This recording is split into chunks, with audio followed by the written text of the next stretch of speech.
Hi, my name is Cherie Yvette. For those of you who are new, I'm going to say to this channel since I'm going live for YouTube. This is not one of those videos where I show you my playroom and then I clean it up, or I show you me stacking my snacks or a mom hack. But I really do appreciate you for coming around to this video. Um, YouTube tells me, and I actually been tracking that I have had, I think, 124 new subscribers here on my channel in the last month. So I just really want to say thank you for pushing the subscribe button. And I feel like in my consistency and my obedience to what I feel like I'm led to do here on this channel, I think this connection is divine. It is like on purpose for sure. So thank you for being here. Like I always say in my video, my name is Cherie Yvette. That's the name that my mom gave me. I've been married for almost 10 years to Alan Wilkins. So my name is Cherie Yvette Wilkins. And I'm a 41-year-old mom of three. And tonight I want to kind of chat with you guys a little bit um, on this last day of Mental Health Awareness Month. Now, you saw the thumbnail and it's like, but I don't want to talk about it because that's real. Like the Holy Spirit's been telling me, like, oh, I need some more people to see when it comes to regards to my personal experiences. And I'm like, Lord, I don't want nobody else to see. Like, can this be done and over with? Because I don't want anyone else to see. But I also know that there's something beautiful that comes out of being obedient to the Spirit of God that lives in you and me. So here I am. So I'm not going to post one of those perfectly edited videos that I normally do on my Friday on my channel here on Fridays. I'm just going to chat on this last day of Mental Health Awareness Month. And I have my phone here with some notes. So you're going to see me looking over there because I don't want it to be too long and I don't want to ramble because I don't want people to click off. I just want to say what I'm led to say and just go ahead on with my night. So I always like to say that it's Mental Health Awareness Month because it is, but honestly, like from my profession when I was a public school teacher, and it would be like awareness this, awareness that, awareness this, awareness this, and then you would get so many different professional developments. And it's like, look, we don't need to be professionally developed anymore. Like we just need to do something. So when it comes to Mental Health Awareness Month, me being someone who's like well versed in mental health, well versed, I would say, like in my own studies. Like I don't have any degrees, I'm not a therapist. I'm just speaking from my own personal experience and what I've learned through my own studies and me sharing on ACEs, which is adverse childhood experiences, and just me like being enthralled with like psychology and the brain. I'm a brain nerd, just to really understand my own like experiences through my life. So it's like, all right, we know, we're aware, we don't need any more awareness this month. So we need to move to action. So I'm hoping that this is what the video does. And I was talking to my sister. I'm the oldest of five children from my mom. And I was talking to my sister, and she really, really obliged me and did something that I really liked, which was to go for tea at a coffee shop, which is one of my favorite things to do. So we were talking, just about life and then my experience and then her experience. And she kind of highlighted to me like what really like awareness looks like and then what action looks like, because we feel like it needs to be this big to do thing. And like I know like we're like therapy to death. We all know that therapy is good, but what does it really look like to move from awareness to action? You know what I mean? So I just took some notes on a couple of things. And for me, like if you're aware that you are struggling, whether it be in any way, you're not even sure why you're even struggling, like going from the awareness to action point just means like, look, I need to go get myself some help. And maybe that just simply means with just starting with your primary care doctor and letting that just be okay. Because you know when things are off and when you're sad one day and then you're sad another day and then you're sad another day, or your heart is racing, heart palpitations, you're like, oh, what is that? And then you have all these different symptoms that are not aligning with what you're used to for your body. You got to listen to your body. So aware from action just looks like maybe it's getting help for yourself. And then when it's like when you're going through something, You honestly are made to feel, and I believe as a Christian that the enemy tricks us to think that we're going through these things alone. And that's simply not true. I've said for years and years and years that we are more alike than we are different. And the enemy wants us to think that I'm the only one going through this. And if I speak up about it, then I'm going to feel shamed or people aren't going to understand. Because we have a real good habit, especially online in this online space, whether it be YouTube or Facebook, Instagram, TikTok, of becoming desensitized to other people's experience. So it's like, why share? Why talk about it when people are just used to seeing this type of stuff? I'm not special. Like, this is unique to me. Why even say anything? That's the wrong mindset to have. And trust me, I get it because I have been there where it's like, why even speak up from someone who's known to be an advocate, who has known to speak up time and time again and not hide my trauma or my experiences in secrecy, but just speak on it. So I really, really understand what it feels like when you feel like you just need to suffer in silence.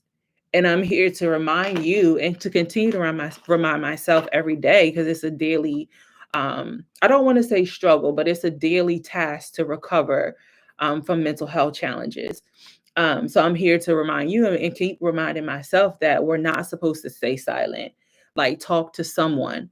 And then it's like when you're talking to someone, and I can speak from my personal experience, um, that maybe you're afraid because you're like, they're dealing with their own stuff. I'm not about to dump my stuff on them. Or it's like, I know they're not going to know what to say. So why even bother? Like to the person who's on the receiving end of that person who is um, legitimately struggling with their mental health and they've built up the courage to tell you that they're struggling, it's okay if you don't know what to say. Like my little sister, and we're 10 years apart. So she's about to be 31.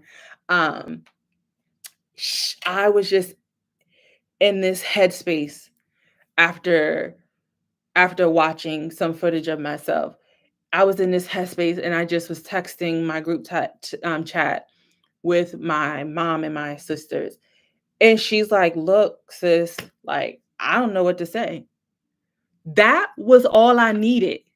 I didn't need for her to say anything eloquent or write me a soliloquy. Her just saying, "Look, sis, I really don't know what to say. Like, this saddens me, but I don't know what to say." That was enough. Like, instead of like saying, like the person who's going through this sometimes it's a struggle for them to even say it. But then sometimes you say it and it's like cricket, cricket, cricket, cricket, cricket, cricket, because no one knows what to say. Just saying, I don't know what to say, but I'm feeling this with you is enough. So that if you know someone who's in the battle with their mental health, that they don't feel like, oh, I can't say anything. Just acknowledging that you're feeling it with them is enough. You know what I mean? So when I was talking to my sister in the coffee shop and she was just saying, like, man, somebody should have known, like somebody should have said something. And I even found myself guilty of maybe not being as vocal because it's like, oh, that's her business or that's their business. That's not my business. But just being more vocal in someone else's experience to say, I see you, or like, man, I'm really heartbroken with you. But just allowing them to go through the thing without acknowledging that I'm feeling it with them because I don't know how to say it or what to say or if they'll appreciate it isn't the right method to take all the time. And you kind of know your people more than I know your people. So you kind of know what language they would expect. But when you come from a family or a world that's not used to talking about difficult matters of the heart and mind, then you legitimately sometimes don't know what to say. But I feel like when we're talking about moving from awareness to action, just saying like, look, I don't know what to say, but I'm feeling this with you is honestly that is enough. You know what I mean? And as a Christian woman, um I want to say praying for someone is amazing. That's what we all are called to do. But praying with someone, that's I'm not even going to say that's next level. I feel like that's what we really should be doing. Like Not just saying, oh, I'm gonna pray for you, sis. I'm praying for you. Oh, I am praying for you. Or just, you know what I mean? Like everybody tells like, oh, I'm gonna pray about that, or I'm praying for you. But how powerful is it when you actually pray with someone instead of saying, I'm gonna pray for you, but really stopping what you're doing to pray with someone in that moment? Because prayer, like it sounds cliche, but prayer works. You know what I mean? So as those of us who are believers, and tell instead of us telling people we're gonna pray for them, pray with them.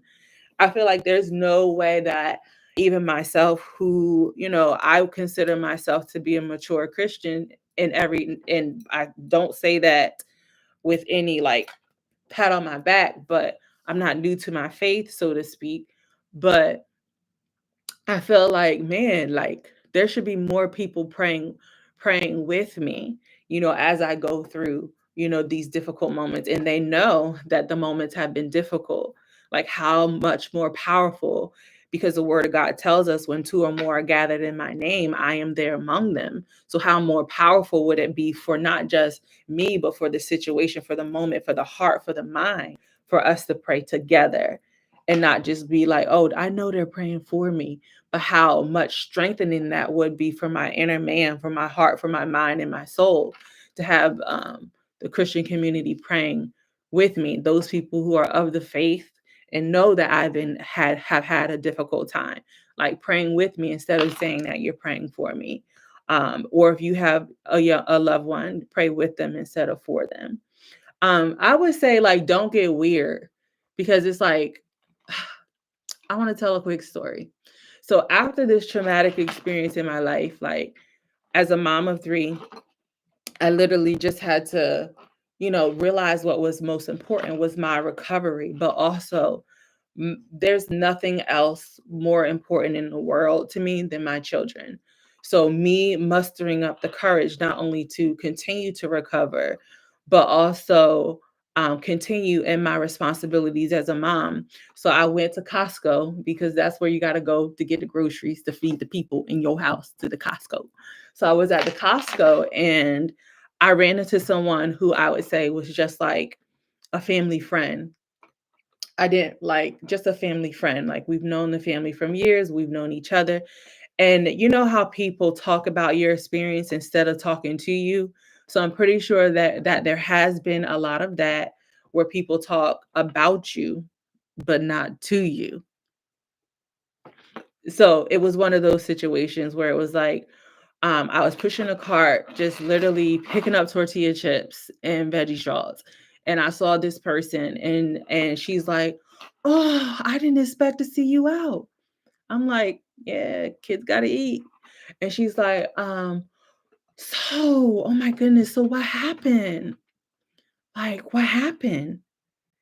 And I'm like, "Girl, I'm not about to tell you about my trauma that I just went through next to the tortilla chips at the Costco, because number one, I don't know what your motives are. And number two, this isn't the proper time, place, and position for me to divulge to you the details of my experience. But pray for me, fine. If you want to hold my hand in Costco next to the tortilla chips and pray for me, let's do it. I'm all for it. But it's like, don't get weird about it. Like, don't be asking about people's experience just because you want to go and tell the next person about their experience. Like that gossip isn't really suitable for you and it really isn't suitable for the person that is going through a difficult moment. And I think it's real weird. It's real weird to talk about someone and not to them, especially if when you're talking about them, you don't even know if what you're saying is really true to their experience because you haven't even talked to them. Like, how does that even go together? How does it even make sense? So don't get weird about it. You know what I mean? And when I say don't get weird about it, like sometimes when people are going through difficult things and like they feel isolated or alone, or one of the symptoms of depression and sometimes even anxiety is like you isolate, like you don't enjoy doing the things that you used to do anymore. So you're alone because you're not including yourself in those communities anymore. So it's like don't get weird when you notice someone is isolating themselves and maybe not being a part of the communities that they used to be part of. reach out to them. And you don't have to talk about what they're going through. Just talk to them. I never forget, like, when I stopped showing up in my community, and I'm getting teary-eyed thinking about it. It was like the women from, like, I wanna say this, um, it was like the old women, the elders in my community. They picked up the phone, they called me like, "Cherie, you all right? Like, you wasn't there at the meeting. Like, you ain't come to the thing. Like, are you okay?" Like, so just that picking up and saying, "Are you okay?" And me having the courage to say, "Look, I'm not, but you calling me to ask me that is what I needed." So don't get weird about it. Like, if they're not calling you, or you, like, assume, like, they're ghosting you because of something you did, like, you make it about you, because sometimes that's just not the case, you know what I mean? So sometimes it requires us to think outside of ourselves about the person who has come up, quote, unquote, like, missing or isolating themselves from where you're used to seeing them. And I'm hoping this is making sense. If you found something that's useful, like, hit the like button. If you found something that's helpful, I want to say this. Refrain from using the word crazy when you're referring to people who are battling with mental health challenges. Like, I just think it's inappropriate. Like, okay, I'm a wordsmith as a writer, as a poet. I look up the word and okay, I get it. It makes sense. But I just don't think in 2024 that we should be referring to people who have mental health challenges or who have mental health disorders as crazy. It's just not okay. And we also need to teach our children the appropriate language, because the truth of the matter is it could be you. Like, no one is like, while we pray and we know who God has created us to be, we all go through things, and we all go through things that might lead our minds, our bodies to enter into the fight, flight, freeze, or fawn mode. Like, that response is not isolated to one group of people or one type of person. That fight, flight, freeze, or fawn response is something that's human. While I believe in the spiritual realm and spiritual battles, I totally 100% believe that, but we cannot neglect the humanity of the thing. Like, God gave us that fight, flight, freeze, or reaction in our bodies for a reason, and it's not particular to any group of people. So I say that to say mental health should be common. Like, mental health is health. It's health. It's not anything to be ashamed about or have a stigma. Like, oh, not me. No, no, no anxiety, me. No depression, me. Like, oh, Lord done blessed me too well for me to go through the depression, the sadness, or the PTSD, or the like. Yeah, biologically, we can all find ourselves in a fight, flight, or freeze, or fawn responses. Like, we all have situations that may arise unexpectedly that, again, send our minds and our bodies um, into a frenzy, you know? So we need to be respectful of other people as they try to navigate through what their bodies, their hearts, and their minds are displaying in the moment, you know? So when we're talking about moving away from awareness to action, I hope you found something in that. But something else that we can do is, when you see those, like, little petitions pop up on your social media feed or in your email about signing legislature about mental health, do it. It doesn't take but a moment to sign those petitions. Um, if you see someone in the news doing working towards a great initiative when it comes to mental health, call them, thank them, so that they continue to be empowered to do the work. Um, so I really do think that it's important that, where maybe you don't have the wherewithal, the knowledge to do all the things in the groundwork, but that you encourage the people who are, you know, writing the new bills, who are pushing those bills. here in America who are out doing the work. There are some states, not all, who have designed programs where police officers can not only receive training, but be coupled with someone who's trained to respond or help someone in a mental health crises. Like, I think that should be standard for all states, but it's not. I know here in New Jersey, there's a program called Arrive Together, which I think is a beautiful plan. It's a great thought. There are some states where they've already had these programmings to get like Arrive Together, where if someone is in a mental health crisis, um, that instead of the police showing up alone, they show up with a trained professional to help engage that person who may be in the midst of a crisis. Because a lot of times, and in my personal experience, mental health crises have been criminalized, where there have been situations where someone in the middle of a mental health crisis, police show up, and then the behaviors are criminalized instead of getting the correct help or people to assist. So when you see people in the news doing that kind of work and they say their name, type them in on LinkedIn, type them in on Facebook and Instagram and say, hey, I saw you in the news. Keep up the great work. Encourage them to continue to do the work. Or is there a petition to sign? When you see those petitions, sign up, just sign them. I did a workshop or experience with kids yesterday, just gave me life. And one of the boys said that courage was okay. I'm gonna read it because I wrote it down because it was so good. He was 10 years old. He said, courage doesn't mean that you were not nervous. Courage doesn't mean that you weren't afraid. It means that you were afraid, you were nervous, but you did the thing and you said the thing anyway. You did it at the same time when you were nervous and when you were scared. That's courage.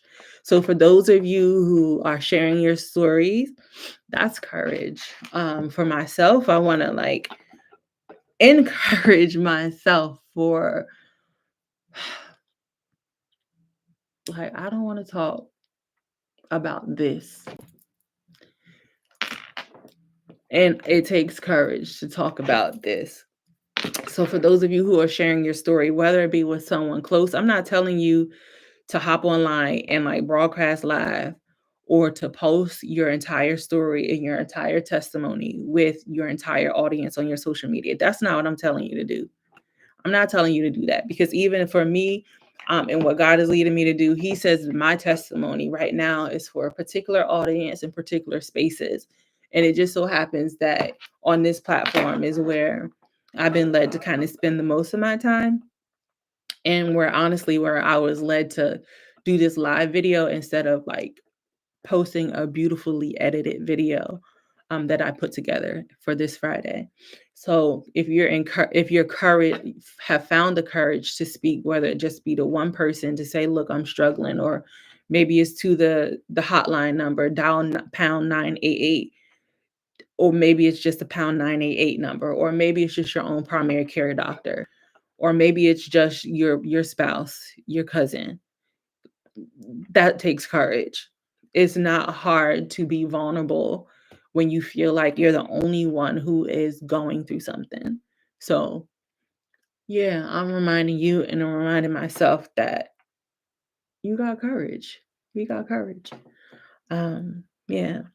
So I feel like these types of connections that I made on YouTube, especially in the last 2 months, I don't take them lightly.